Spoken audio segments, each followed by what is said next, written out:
Okay, so I'm going to start with our intros and hellos because I feel like this hour is going to fly by today. So I'll start going, but we'll be letting people in as we go along. So hello everyone, I'm Ella, the editor of Outdoor Swimmer. Nice to see you all. Welcome to December's virtual event. Just a reminder, we would love everyone to stay on mute. So if you're not on mute, make sure you are on mute. We are filming this, so if you don't want your face, you can turn your video off. And the chat is open, so if you have any questions as we talk, you can drop them in there and we'll pick them up as we go or at the end. And we can share the recording afterwards with you, and it will be available to others as well.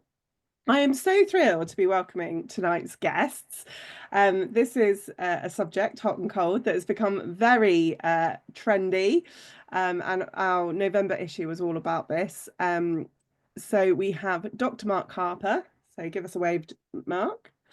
Who is a consultant anaesthetist at Sussex University Hospitals in the UK and Norway. Which everyone? Very noisy home, wherever that was.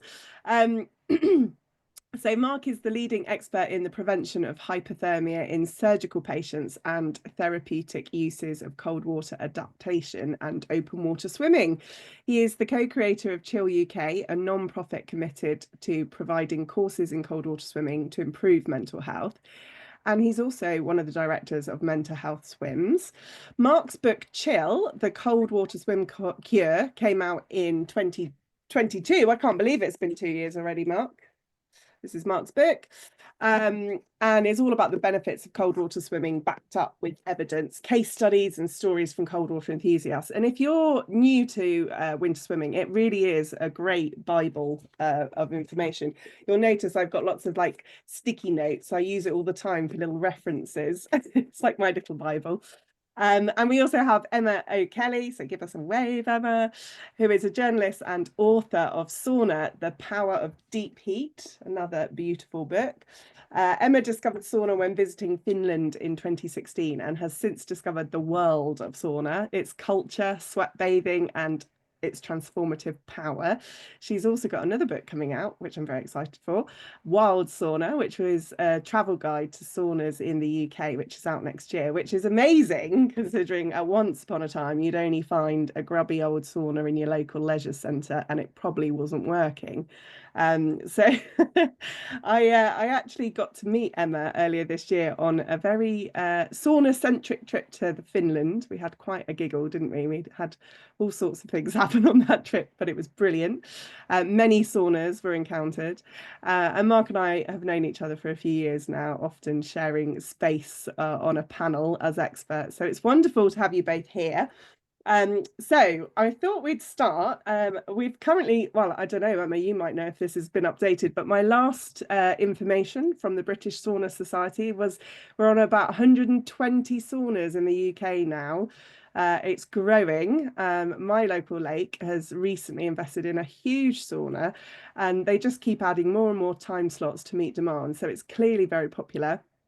I've been very fortunate to learn a lot about sauna, or I should say sauna, because that's how it's supposed to be said. My Finnish friend in the embassy would be very upset that I'm calling it sauna.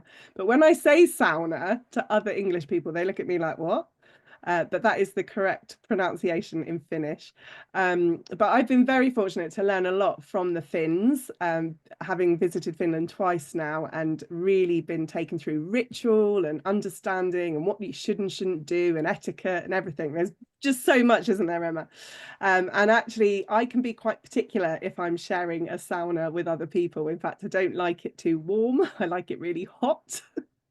And not everyone likes that. So it's very interesting to see how people are dealing with it. And I've noticed at many swim spots across the UK, people aren't really sure what to do.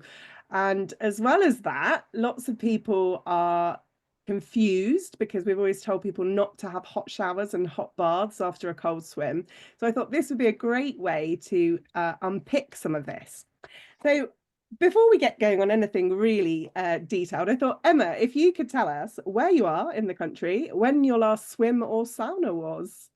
Hi, Ella. Well, I'm in North London, in just near Kentish Town, and my last swim was this morning in Parliament Hill, Lido, where I swim quite often. It was 7 degrees, and the sauna was closed Oh, boo! because because it's the local leisure centre, and as you were just saying, there's lots of things we don't really know when it comes to saunaing, and the sauna there has been a runaway hit. It's brought so many new people to the swimming community and to swim and sauna, but uh, because it is not very well ventilated, it keeps the benches keep getting rotten because of all the water, because of all the swimmers and everybody, and so the bench it's closed for repairs again.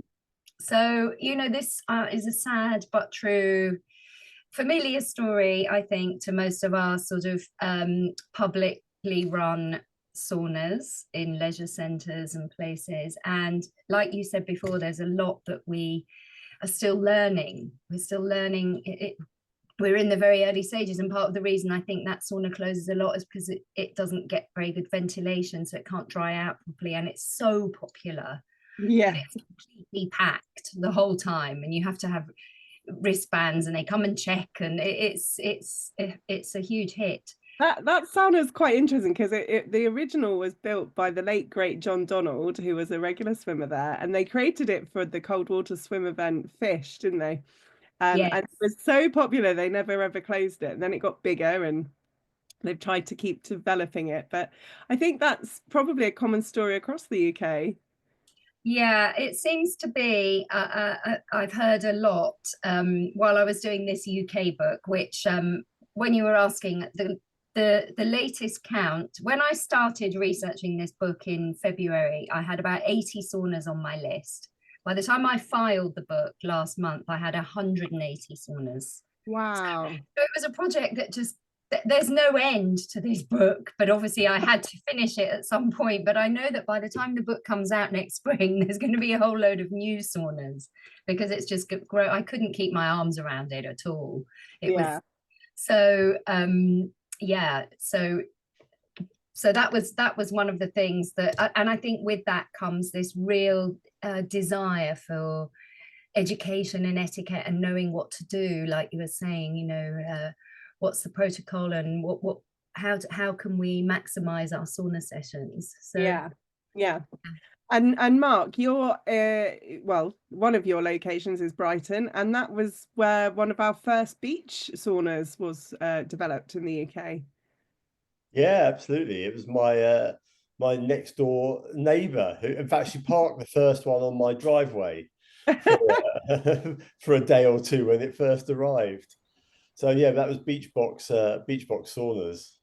And are you a sauna regular or? Uh, I'm not a regular. I mean, partly was it's a combination of things. Partly it's lack of accessibility. I think in the UK it doesn't get that cold, so I'm not that bothered about it. But I'm in Norway at the moment, and here, I would love a sauna to kind of, the best swimming in Norway at this time of year is in and out of a sauna, in my opinion. Have you swum today?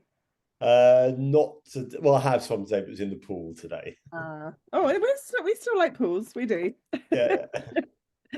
Okay, so let's start then. Emma, tell us what is the perfect sauna in your sort of opinion based on what you've discovered?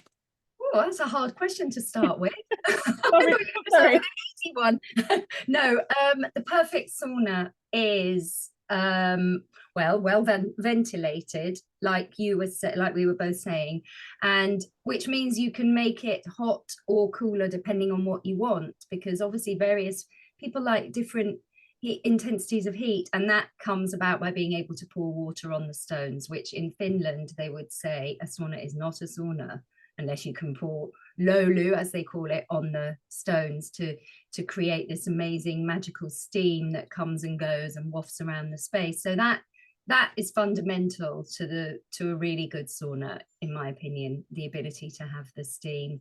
And then various other things, you know, sometimes it's really nice to be in a cozy, rustic, small windowed, darkish space, and other times it's lovely to be in a really modern sauna with a big picture window looking out over a beautiful beach or a beautiful hill. There are lots of factors around it, but I think the actual essence of what is a good sauna is that it's the heat, obviously, and the way the heat moves around the space. And that it's, you know, it's easier said than done. Yeah, absolutely. And I've been in some brilliant saunas that have been designed and developed out of, you know, horse boxes and goodness knows what. But yeah, I'm getting to a point where I can tell when I'm in a good one. And we love, we were talking about this briefly before we came on, that something very British about us that wants a prescription, like how long shall I stay in, and all of this. But what would you say the optimum temperature of a sauna should be for the optimum benefits?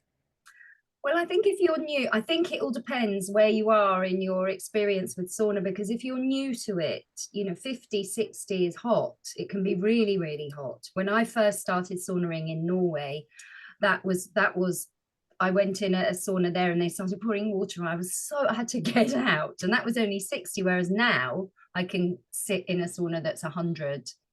Not easily, because that's reaching my limit, but I can do that and enjoy it.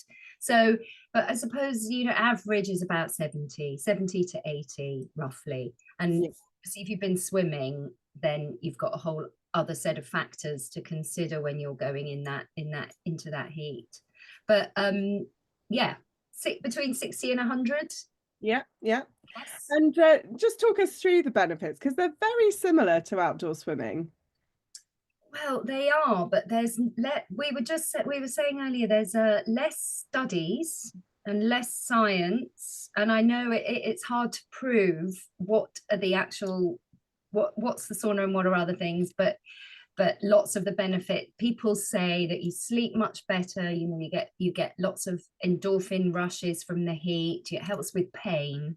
That is a really big factor with arthritis and post muscle, when you've been exercising, post muscle recovery.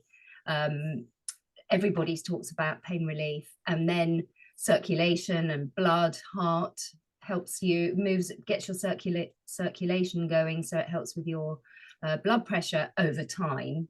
But you know, that's sort of when you're doing it quite regularly and for a period of time. That's what the most seminal study that came out of Finland, that was a 20-year study that was published in 2019, said regular sauna bathing reduces cardiovascular disease by up to 50% if it's really regular. So we're very high. But that is significant. But you know, so there are lots of benefits, and people just know from going in there and feeling really good afterwards that there's some mental ones as well. So yeah, and I think the thing that I really noticed when I first went to Finland and really kind of embraced and encountered that sauna community it was very similar to outdoor swimming. You know, people would come together at the edge of, you know, a frozen lake, as it was at the time, because it was February. And, you know, they would be in and out of the sauna over a couple of hours. They would maybe have a beer or a sauna drink. And it was like, you know, going to the pub back in the day in the UK. And that's, for me, that's what I see with outdoor swimming, lots of communities coming together at different points of the week, you know, and, you know, would you say that's a huge part of it? I'd say that's a huge part of it, for sure. And well, they keep writing this, we journalists keep writing in the sauna's the new pub, which you know, I suppose it makes sense to portray it like that for us, because we understand that in British culture. So it's the place where we all get together and we hang out and you chat, and you can have a really deep, intense chat, or you can have a chit chat, or you can be silent. You can behave how you like in a way. You don't have to talk if you don't want to. So it's really nice in that way. And lots of people say that their sauna is where they've met new people if they've moved to a new area, or in post-COVID is when lots of these saunas popped up, and lots of them, you know, that's when everything shifted and lots of people moved back to where they were born and thought, what am I going to do? I know, I'll set up a sauna. And then they're building communities, the saunas, in the same way that the swimming does. Yeah. Yeah. I mean, I really do think they go hand in hand, particularly at this time of year. So Mark, you know, flicking through Emma's book, you know, she mentions very similar things to your book, you know, stress relief, inflammation, pain relief, immunity, blood pressure, and then all this kind of extra stuff about hormones and brain cells. You know, what's your kind of medical opinion of all this, and how what exactly is happening to us when we go in a sauna and when we then plunge into cold water? So I think that what you seem to get with heat stress is the same as you get with cold stress. You know, people who've studied heat stress, they find the same thing. You know, in simple terms, what it is this with simple terms with a complicated word, hormesis. So it's going into something, pushing your limits a bit, and you can do that with the cold. You can do it with the heat. I mean, the cold is kind of more accessible. You don't generally have to build something to get the cold. Certainly not in our country or our countries. So you know, it's a bit more accessible. And the other thing is the cold is relatively easier to come by because water is so effective at taking heat away from you. Basically, is what it's doing. But essentially, what you're getting is a small stress to the body. It's what doesn't kill us makes us stronger. And it's those small, it's like when you go to the gym, it's the micro tears in your muscle, which cause your muscle to grow back stronger. And you're getting the same, you go into heat, you go into cold, you're getting the same. And then that reduces, you know, it generates a small inflammatory response at the time, but overall your levels of inflammation go down and you're using your inflammatory system in a good way, as it were. And so it becomes much better regulated. And you know, how is it different to having a hot shower or a hot bath? You know, we know that can make us feel a bit giddy and odd. And I know, you know, based on some of the questions we already had, some people do get the similar experience going into a sauna straight from a swim. But in general, it's a lot better than having a cold shower or hot water on your skin. You know, what is it, because we're breathing the hot water, because it's circular air, it's around us? What's the difference? I think the big difference between water and air is something called, it's the specific heat capacity. Basically, this means how much heat can be held by a certain given volume given volume. And so with air, it's very little. That's why you can put your hand in an oven at 200 degrees centigrade and it's fine. You know, it might be unpleasant, but you can do it. You're not going to get damage from it. But then if you put your hand in, you know, even water at 60 degrees centigrade, you're going to get a really bad burn. And that's because it just contains so much heat. So in a way, it's a gentler heat. I mean, it might not feel that when you're 100 degrees, but, you know, it is a gentler heat. By the way, it just doesn't contain that much heat. That heat is dissipated very quickly. I mean, it's interesting because one of the most effective ways of warming patients during surgery is blowing hot air around them. And the reason that has been so popular is because it's so safe, because it does warm you, but it warms you gently, as it were. Yeah, and that's what I've often said to swimmers who ask me exactly that. And and so let's talk a bit about, you know, how to sauna. So as I said, people love a prescription. I imagine it very much like cold water swimming. It's something you have to learn for yourself about yourself. Would that be a good summary, Emma? Yes. I think we're funny, aren't we, as people? We like a prescription. We like a timing. We like to be told, you know, it's 3 minutes in the ice bath, which seems to be a popular figure around ice baths at the moment. And then, you know, 15 minutes in the sauna. Well, the timers are in the sauna as well. So that's an indication that that's a sort of ballpark. Oh, but yeah, actually, the egg timer. But lots of, when I was doing the book, quite a few sauna operators around the country have taken the egg timers out of the sauna because in one case, one guy was saying that somebody was actually lying on the floor of the sauna, sort of waiting for the egg timer to finish, and was, I can't get out until the egg timer's finished. So he took the egg timers out. So yeah, it depends, you know, it depends on how. It's an annoying answer, I know, not to say do it's not 5 annoying at minutes, all. then do the, but some days you feel stronger than others, and some days it also really as well depends on your dehydration levels before you even go in the sauna. And that's one of the things where, you know, we should drink 2 hours before we go in. We can't just then suddenly 2 minutes before drink loads of water because it's too late. You know, it needs to go, it takes a couple of hours. Mark, you might know more, it takes around 2 hours to get through our systems to hydrate us properly. So there are lots of factors that Yeah. you know, and that's a really good point actually, Emma, because if you've just done an actual swim, so we're not talking like a plunge or a dip, we're talking like you've been for a decent length of a swim in your local lake, and then you're going into the sauna. If you're not hydrated, that's going to have an impact. What kind of medical impact does that have, Mark? Dehydration on our body? Yeah, it's a difficult one. So you have to do quite a lot of exercise. I mean, the sauna is obviously completely different because you are sweating it out. You have to do quite a lot of exercise, particularly in water, before you actually become dehydrated. It's, yeah, so yeah, anything up to an hour, you really don't need to hydrate, and it's best to go on thirst. But you know, I certainly know from longer distance stuff, yeah, there does come a point where you feel dehydrated, and then yeah, performance tails off, and it's amazing what a drink can do to make the performance just come back. So again, you know, this is this really difficult thing. It's there's no prescription to it. Yeah, everyone's different every day, even in the same with exactly the same circumstance. You know, the same temperature sauna, the same length bike ride, whatever. So most of the time, you can just drink to thirst. You know, thirst is incredibly effective. You'll be thirsty before you become properly dehydrated. However, sometimes we don't. Sometimes we have a particularly high kind of dehydrating stress on the body, which is a sauna, or you know, being in a really hot country or something.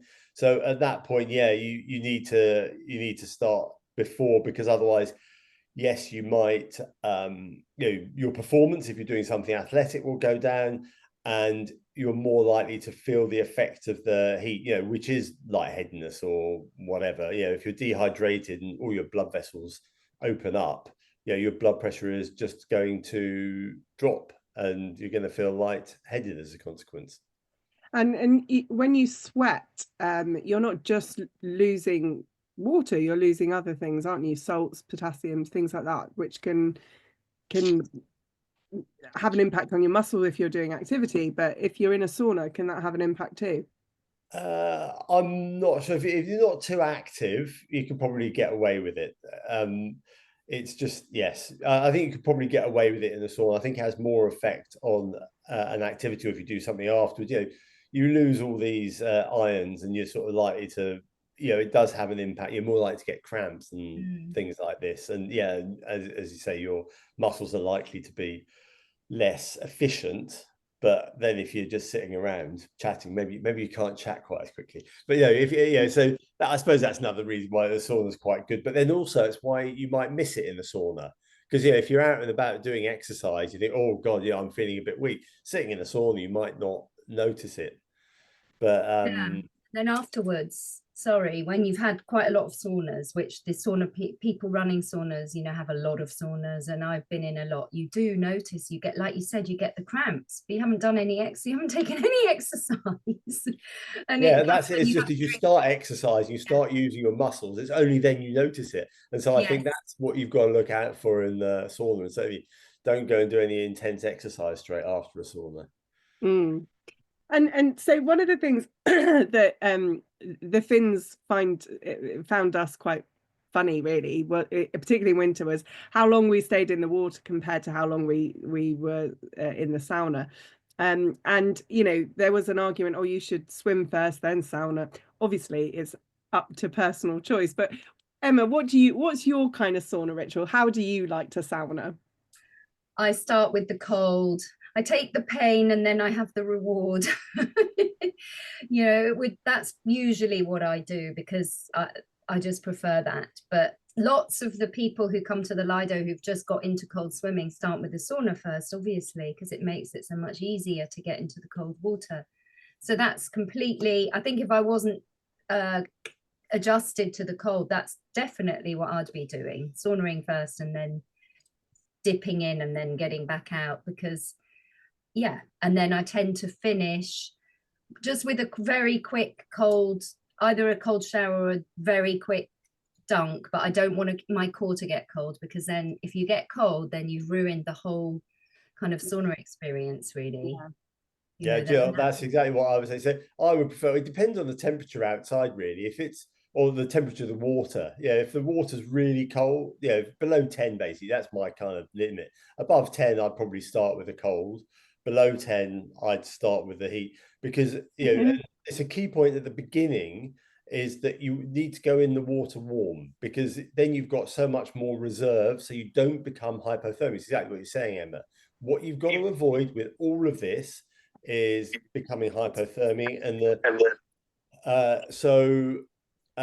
getting really warm before you go in the water in the really cold is great. You can stay in a bit longer, you're less likely to get cold. But then if you're coming out straight afterwards into a sauna, it's not quite so important. And then I think it's a really nice point you made at the end about just having a short dip, because you know, if you're really super hot, it gets you down to exactly the right temperature. What we're trying to do is get ourselves back to normal at the end. And so either just finishing, you don't want to be cold, you don't want to finish really on the cold, although of course, when we go swimming, that's what we do anyway. but you know, if you're doing it ideally, I think you go into the sauna, quick dip, just get that last little buzz, and then you're sort of at the right temperature, you're not hypothermic. Because again, go back to the muscle analogy, we want those micro tears, but we don't want to really pull or injure our muscles, and that is what hypothermia is to cold water swimming. You know, it's that hypothermia undoes the good that you've done.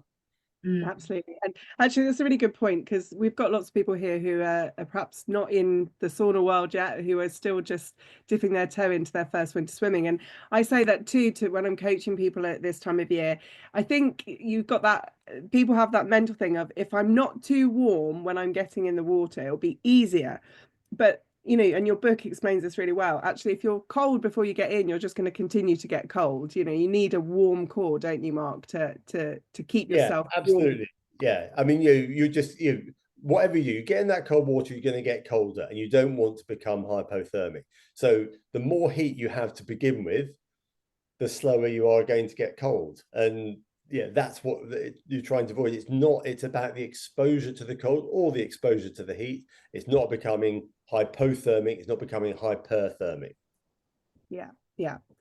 And then people are sort of curious about this optimal mix of hot and cold. So, you know, most saunas sort of tend to operate on an hour slot basis. You've got an hour, and do you recommend that in and out a few times? I mean, again, I'm sure you can do it one big dip, one big heat. Well, I think from my point of view, I think it's just again, it's listening to yourself. You know, you don't want to get too hot and you don't want to get too cold, and you get colder because the water takes away the heat so quickly. You get colder quicker than you heat up with the warm air. So I would be in and out is I think the ideal thing. You start feeling a bit too hot, you go have a swim. Start feeling a bit too cold, you go back into the sauna. Emma, is that what you would? Yeah. I feel like it's so once you, that's what they do in Finland, don't they? Sort of typically do 3 rounds. Typically, I mean, again, you can do as many as you like, and quite often sauna can last hours, like 5 hours, or go on into the late hours and start in the evening, and they'll have some food and then go back and all sorts. But I think it's nice to do both, rather than use like half an hour in the sauna and a half an hour in the water. It doesn't sort of feel like you're maximizing the experience if you do that, to me. I think it's nice to to do both. Yeah. Okay, let's move on to some of the questions that we've already had, because I'm sure there'll be other questions bubbling. But some of these I think are really good for us to talk about. So the first one that I think is really good to address is somebody says that they really like cold water swimming, but they do get a bit giddy in the heat. And you mentioned this actually, Emma, you had a similar experience of actually staying too long in an ice bath and then feeling a bit unwell in a sauna. So what's the best way? Is it practice, a bit like our cold water swim exposure? Well, for me, I'm not a hardy swimmer like probably most people here. You know, I do the odd couple of dips, but I don't swim long distances or anything. And I think the first when I started doing the sauna book I that you showed everyone, I went to Hackney Baths. I stayed in the sauna probably a bit too long, which meant I then stayed in the ice in a sort of barrel plunge. And I got so cold when I got out, I couldn't get warm. I did exactly what we've just said we should try and avoid doing. So I went in the sauna in all my clothes, my hat, my gloves, my huge parka.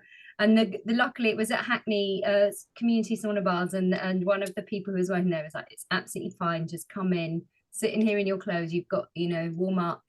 And I had low blood pressure, and I'm still prone to having low blood pressure. And I did have quite a few of those moments where I got giddy or lightheaded in the beginning. And I've now noticed that that is one thing that has really shifted for me. My blood pressure is much more regular, and I hardly ever have that now. Oh, that's interesting. So Mark, talk to us about this blood pressure then. So when someone says they get giddy, is that a drop in blood pressure? Yeah, the chances are that's exactly what it is. What you talk about is that you go into the cold water, all your blood vessels close down to protect the temperature in your core. You go into the sauna and they all open up so that you lose heat. And again, it's trying to keep your body temperature, your core body temperature normal. So, but if all those blood vessels open up really quickly, you sort of suddenly got this. So you're coming from this really tightly filled balloon to a half empty balloon. And so, yeah, everything, particularly if you're standing up, can't get blood up to your head anymore. Yeah, it's all sitting in your feet.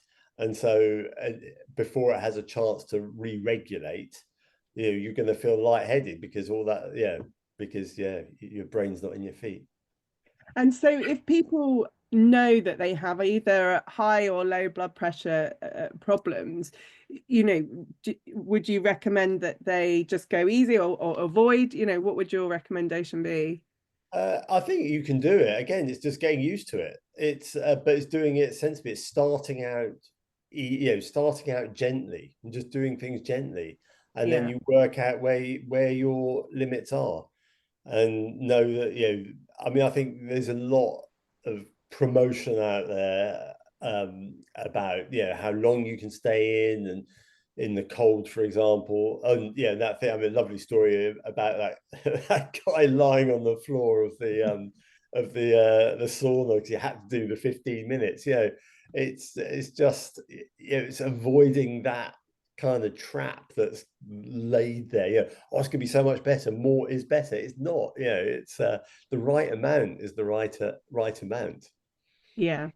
And you know, one of our swimmers mentions, you know, they're older, they're 67, they've got low blood pressure. Is there anything, you know, if you're younger, fitter, healthier, older, whatever, you know, everyone will react differently. But they will. I mean, as you get older, your regulatory systems do aren't as good, basically. But if you do this regularly, they will improve. They might not improve back to how it could have been as a 20-year-old, but they will get better. So again, you just be even more gentle. I mean, it's like the whole shower thing, for example. If you go into a shower, it's fine. But you go in, if you go into a warm shower after you've been swimming, it's fine. But you don't have it very warm. You have it just lukewarm, and that's okay because you're not transferring. What you don't want to do is transfer loads of heat into the system, like totally confuse the system. Right from the beginning, you need to work into it gently. And if you suffer from low blood pressure, or the older you get, the more gently you need to work into it. And remember, you do not have to push it. Just go in, enjoy it. That's enough. I saw something about there was a chat thing came through about how often do you have to. I don't know about saunas, but certainly what we found, our studies that are looking at mental health and cold water, we have measured an improvement with people swimming just once a week. So, I mean, I don't know. I suspect doing more is better. Certainly, I feel better if I swim more regularly. But, if you manage once a week, you're doing really, really well. And you really, we've shown you have noticeable health, or measurable health benefits from that. Yeah, and it's interesting. I'm just one eye on the chat already. People are asking, how many cold dip saunas per week for optimum. Mark's saying one swim a week's enough for the benefits of cold water swimming. Emma, would you say one sauna a week is enough?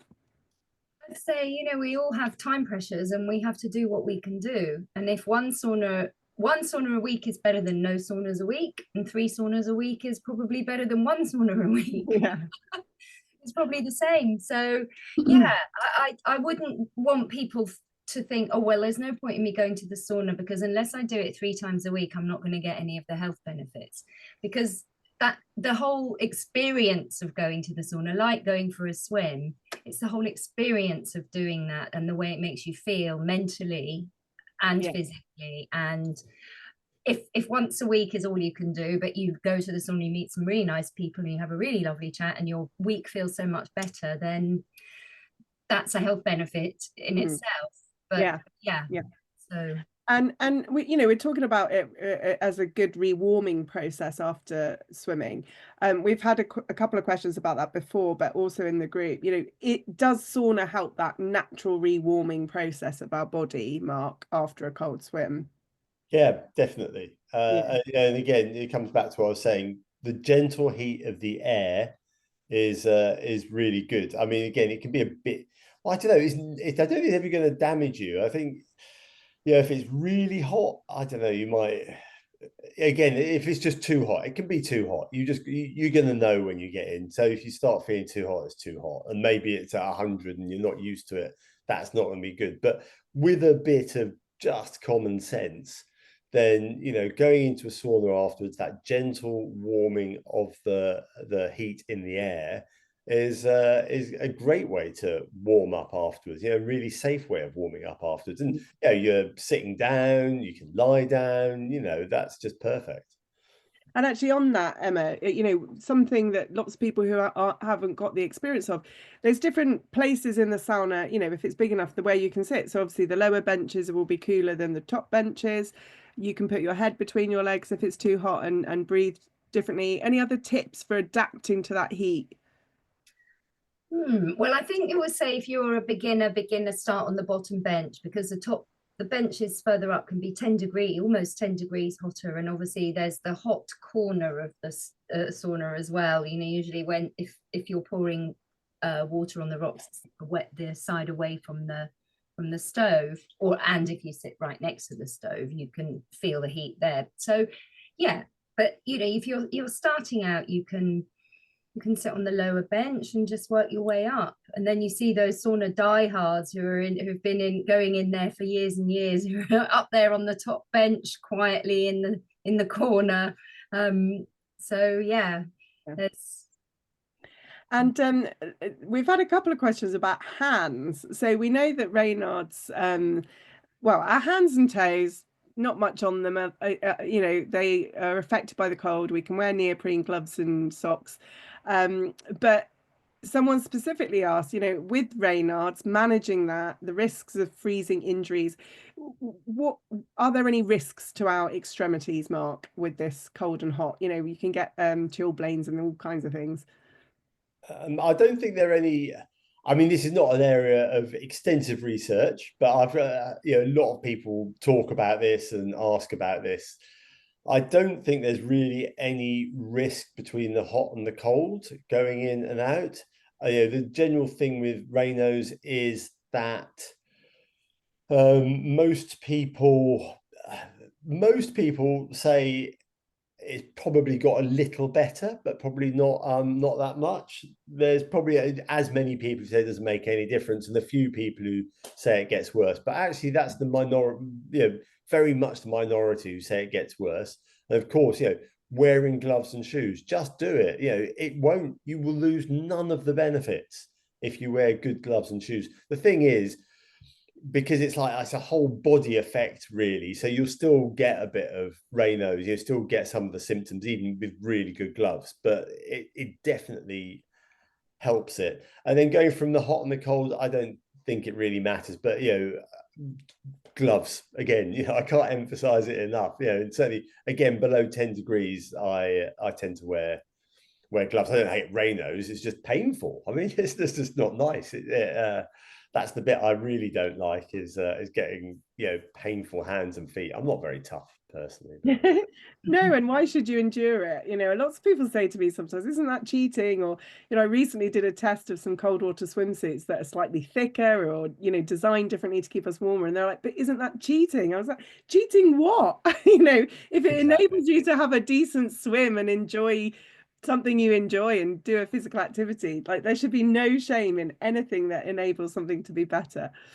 Another question we've had is to expand a bit on this idea that sauna or the hot and cold therapy is good for building and supporting immune system. So how is, perhaps start with you, Mark, and then Emma, how can this kind of therapy help with immune system?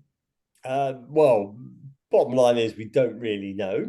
There are a couple of things which, in theory, that we've got some good sort of physiological basis for, but we don't know in reality.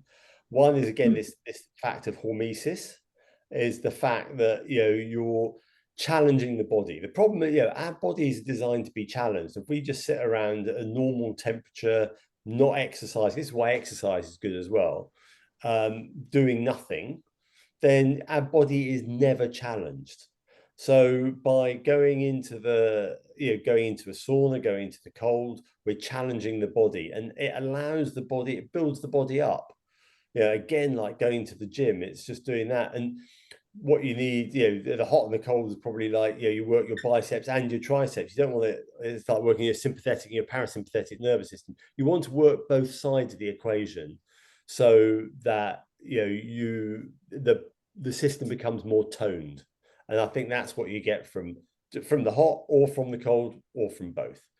And the other thing is, and this has been touched on before, is the effect on inflammation. Again, it's the challenge to the body, but what it's doing is it keeps your levels of inflammation more in the good zone. We need inflammation. It's an adaptive response. It's our first line of defense against infection. It's how we get better after an injury, but we don't want too much of it. That's when it's sort of the body starts attacking itself.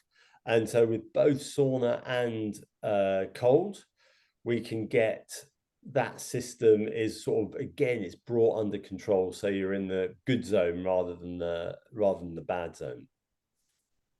And Emma, have you heard any sort of, I know the evidence is sort of, they're still building it, but any anecdotal stuff about people? Do people say they suffer less with colds and flu, or are the Finns much healthier than us? Well, definitely mental health they are.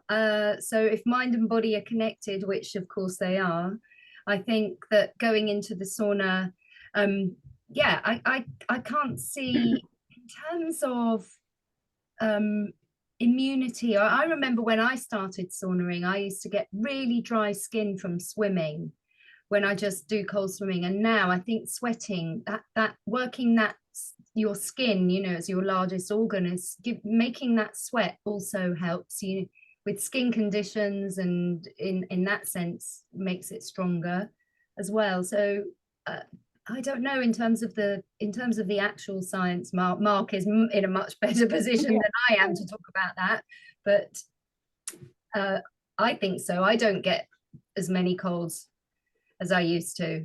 Definitely not through the winter. You feel stronger, you feel more resilient, and also you can deal with the cold weather better when you can have a sauna or have a sauna and a swim, I think. Yeah. And so we've had another question come in, and this is quite a good one, and I've experienced this too.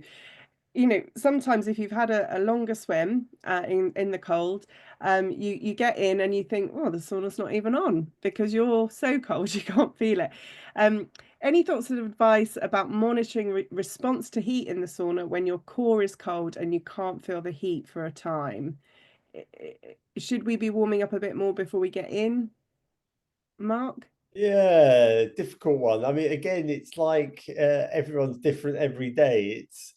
It's difficult to give something specific on it. I think you've got to be a bit careful. I mean, again, come back to the shower thing, rather than the sauna thing, because the water's much stronger. The problem really with having a hot shower is you're likely to burn your skin.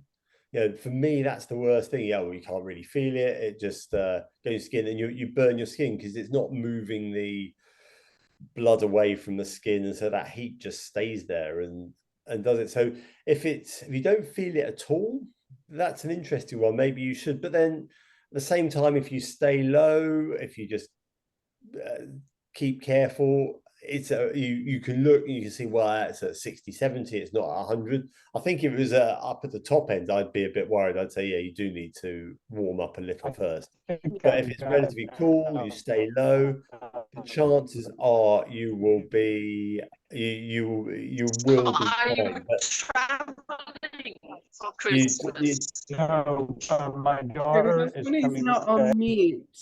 Oh, there we go. Sorted that out. Carry on. yeah, so again, just monitor your system carefully, your body carefully, be sensible, stay in the cooler areas, and if it doesn't feel right, it probably isn't, and and just wait a little. But the thing is, you won't warm up. Well, it depends on what you're doing outside, but it's it does help you warm up. That's the thing. Yeah. And Emma, there's a couple of people who've said, do we have to have a cold dip? Can we just have a shower? Can we just have a sauna? There's plenty of people that do, isn't there? Yeah, you don't have to have a cold dip. You can have a shower, or just a warm shower, or whatever you want to do. Quite often I was really surprised, maybe like you, Ella, when the Finnish photographer I worked with when I did the book, she thought I was a hardy swimmer, which made me laugh because I'm not. But she's like, oh, I don't really like going in when it's below 10, or I'm not staying in, or I might just have a shower instead. So the sauna was fundamental. The cooling off was I suppose also in Finland you can just stand outside. Yes, you can just stand in the snow. But then or roll in the snow, or yeah. So I know lots of people actually that just step outside, take some breaths, because the air temperature will be significantly cooler than the sauna. So that is another way if you don't want to go in cold plunge. So what top 3 things, it's very specific, we've had a question, would you recommend if people want to use sauna and cold dips concurrently? So what are your 3 tips? What are my 3 tips? Well, I think really it's nice to be able to get clean at the end. So I'd want to go somewhere where there's running water and you can either have a shower or jump in the sea, jump in a river or something. What else? 3 tips, I would say. Not that long. That would be that's what I would think. Okay. Not that long. It's not for a time, it's for a feeling. And maybe go with someone as well. If you're new to it, I'd definitely go with a friend and do it together. Because if it's a bit of a challenge or it's something new, it's fun to share it. To share it with someone. And then someone else asked actually. Oh, hang on, I've lost my notes now. I thought this was quite interesting. I get really bored in a sauna. What's the minimum time for benefit? Is there a benefit to using it? How can you embrace it and help the time pass? I mean, meditation. Well, that's one of the routes, but then perhaps if you're bored in the sauna, meditation might not be the thing that you that you're naturally drawn to. But Quite a lot of people have said that to me, that they find it boring being in the sauna.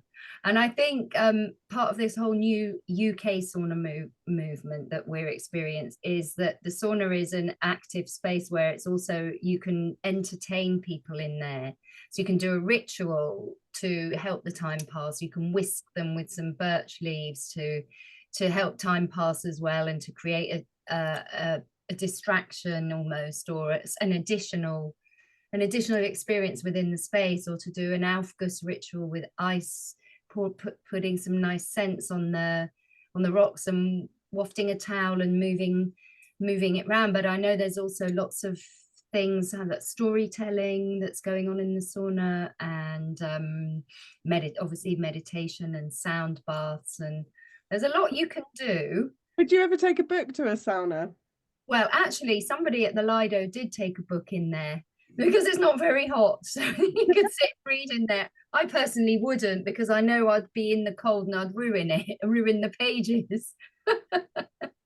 Well, I mean, you can easily take a great magazine for like outdoor swimming. Yeah, exactly. Or my book, or Mark's book. Yeah. You need to do special waterproof versions.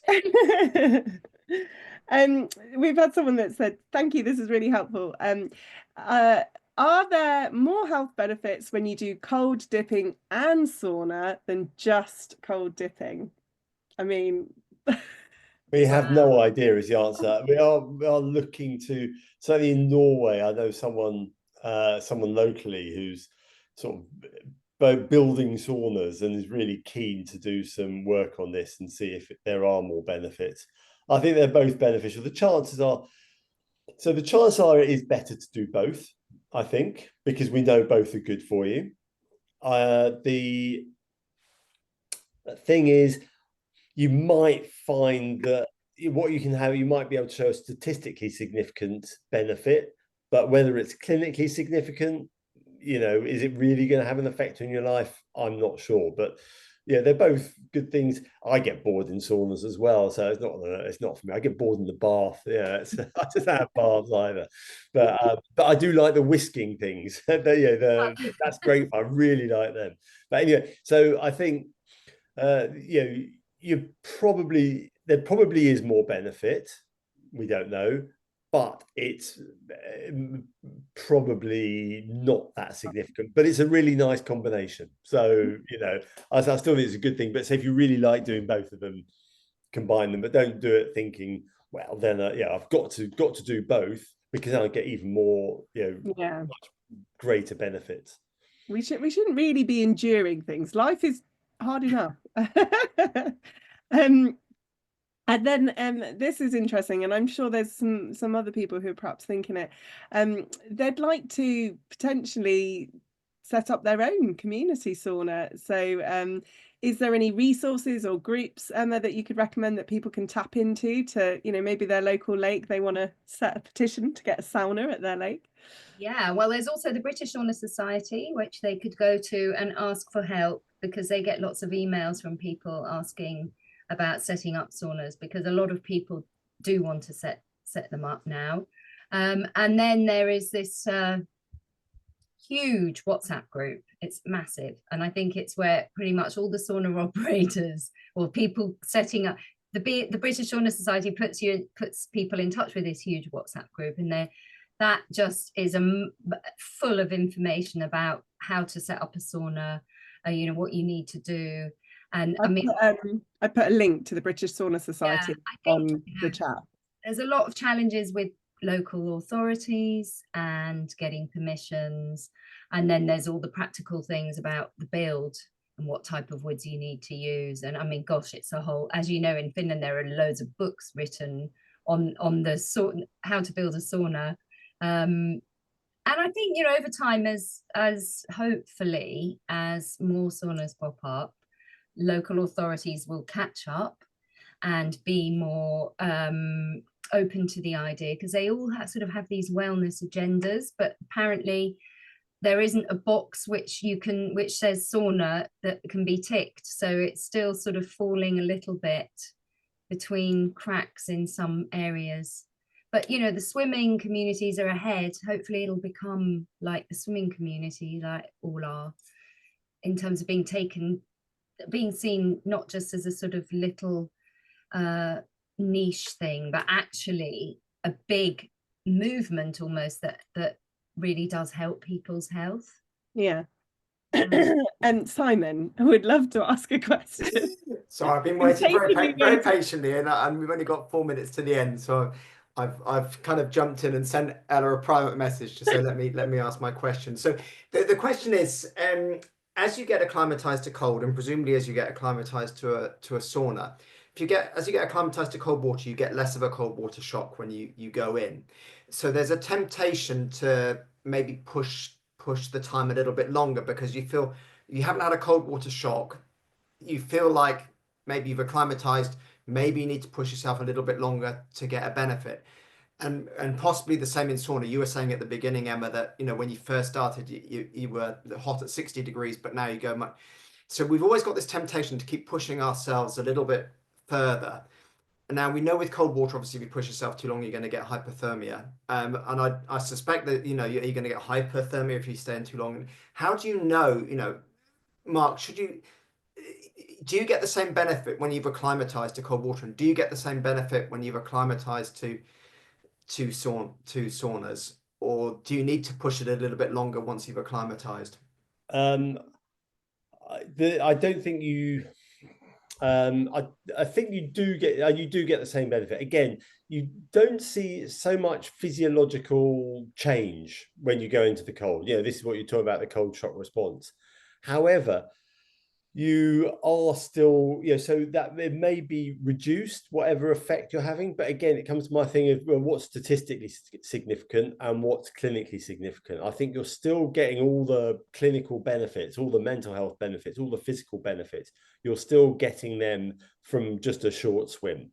You're just going straight, you're bypassing the shock bit. I mean, it's still 20 or over 20 years of doing it now. I still don't like that bit of getting in, but it's not the shock, as it were, anymore. And so you're bypassing that. And no, absolutely not. The first, I mean, it's what was it? The Pareto effect. 80% of the work takes 20% of the time, and then the last 20% takes 80% of the time.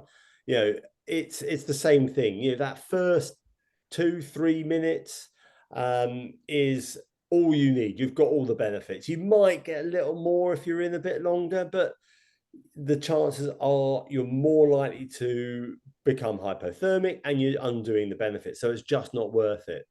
I'm guessing the same is true with sauna. If you're going in, you're getting headachy, you're feeling funny, you're really struggling with the heat, that's not going to be good for you. And so you might need to be in a little bit longer, but not really significantly much longer. There was a competition that's now been banned in, you've probably heard about this, Ella, where it was a sauna competition where you had to see how long you could stay in and how for the hottest amount of time. And the final was between a Russian and a Finn a few years ago. And actually the Russian died in the sauna because he stayed in so long, and the Finn had to run out and had second-degree burns all over him, and they banned the competition.